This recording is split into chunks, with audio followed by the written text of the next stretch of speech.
Hi, ഇന്ന് Thursday. സമയം 6 മണിയായിട്ടുണ്ട് കേട്ടോ. എൻ്റെ കുളിയൊക്കെ കഴിഞ്ഞു. ഞാനൊന്ന് മുടിയൊക്കെ ഒന്ന് ചീകി ഒതുക്കി കെട്ടാനായിട്ട് വന്നതാണ് കേട്ടോ. പിന്നെ ഇന്ന് ഞാൻ മോരുകറിയും കടലക്കറിയാണ് കേട്ടോ വെക്കണേ. കടലൊന്ന് ഡ്രൈ ആയിട്ട് മോരുകറി ചാറാക്കിയിട്ടാണ് വെക്കണേ. അതിൻ്റെ ഇടയ്ക്ക് ഇതേ പാറുക്കുട്ടി ഇന്നലെ അമ്മയുടെ അടുത്താണ് കിടന്നുറങ്ങിയത്. അപ്പോഴേക്ക് എണീറ്റിട്ട് അവളെ എടുത്ത് കൊണ്ടുവരികയാണ്. മോരുകറി ഇതേ മുളക് പൊടി, കുരുമുളക് പൊടി, മഞ്ഞൾപ്പൊടി, ഉപ്പൊക്കെ ഇട്ട് ഇതേ വേവിക്കാൻ വെച്ചിട്ടുണ്ട്. കുമ്പളങ്ങയാണ് കേട്ടോ കഷ്ണം. അതിനിടയ്ക്ക് കടലതേ വിസിലടിച്ചുകൊണ്ടിരിക്കുകയാണ്. അപ്പോഴാണ് ഞാൻ പച്ചമുളക് പൊട്ടിച്ചില്ല എന്ന് ആലോചിച്ചത്. അപ്പോൾ ഞാൻ മുകളിൽ പോയി പഴുത്തത് നോക്കിയിട്ട് പച്ചമുളക് ഒരു 3-4 ചട്ടിയിൽ പച്ചമുളക് നിൽക്കുന്നുണ്ട് കേട്ടോ. അപ്പോൾ ഞാൻ ഒരു പച്ചമുളകൊക്കെ ഇങ്ങനെ പൊട്ടിച്ച്, മോരുകറിയിലേക്കാണ് പച്ചമുളക് വേണ്ടേ, കടലയിലേക്ക് വേണ്ട, ഞാൻ ഇടാറില്ല കടലയിൽ.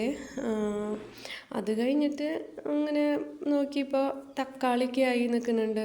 ഇന്നലെ ഒരെണ്ണം പൊട്ടിച്ചു, അതെ ഇന്നേക്ക് ഒരെണ്ണം ആയിട്ട് നിൽക്കുന്നുണ്ട് കേട്ടോ. തക്കാളി സാധാരണ പൊട്ടിക്കുമ്പോൾ ഞാൻ ഉണ്ണിക്ക്, കുഞ്ഞിനും പാറൂസിനും സലാഡിലിട്ട് കൊടുക്കാറ് പതിവ്.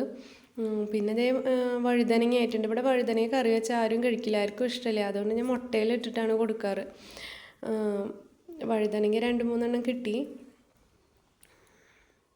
പിന്നെ ഇപ്പുറത്തെ ഇതിലും ആയിട്ടുണ്ട് വഴുതനങ്ങ. ഒക്കെ കൊച്ചാവുമ്പോഴേക്കും അങ്ങനെ പഴുത്ത് ഇങ്ങനെ പോവുക വഴുതനങ്ങ. അതും പൊട്ടിച്ച് അതേ കുറച്ച് വഴുതനങ്ങ, തക്കാളിയും പച്ചമുളകൊക്കെ ആയിട്ട്. അത് കഴിഞ്ഞിട്ട് ഞാൻ വേറൊരു കാര്യം കാട്ടിത്തരാം കേട്ടോ. ഞങ്ങളിപ്പോൾ പുതിയത് മേടിച്ചതാണ് കേട്ടോ ഈ മാവ്. കണ്ടത് ഒരു കുഞ്ഞി മാങ്ങ, കണ്ണിമാങ്ങയായിട്ട് കുറേ പൂവുണ്ടായിരുന്നു. കുറച്ചൊക്കെ അതിൽ നിന്ന് കൊഴിഞ്ഞുപോയി, 2 കിട്ടി. പിന്നെ ഞാൻ വേറെ കാട്ടിത്തരാം കേട്ടോ. ഇതൊക്കെ ചേട്ടൻ ചെയ്യണതാ. എനിക്ക് പൊട്ടിക്കാൻ വരാൻ മാത്രമേ ഇഷ്ടമുള്ളൂ. ഇതിൽ സ്പ്രിംഗ് ഒനിയൻ ഉണ്ടായിരുന്നു. ഇന്നലെ ചേട്ടൻ ആയപ്പോൾ പൊട്ടിച്ചിരുന്നു. 3-4 കട നിൽക്കുന്നുണ്ട്. അപ്പോൾ ഞാൻ ആ സലാഡ് കൊണ്ട് ഇതേ പാറുക്കുട്ടന് തക്കാളിയും സവാളയൊക്കെ ആക്കിയിട്ട് വെച്ചിട്ടുണ്ട്. മോരുകറിയും കടലക്കറിയും റെഡിയായി. ഇതാണിപ്പോൾ ഇന്ന് കാലത്തെ. നമുക്ക് പിന്നെ കാണാം. ബായ്.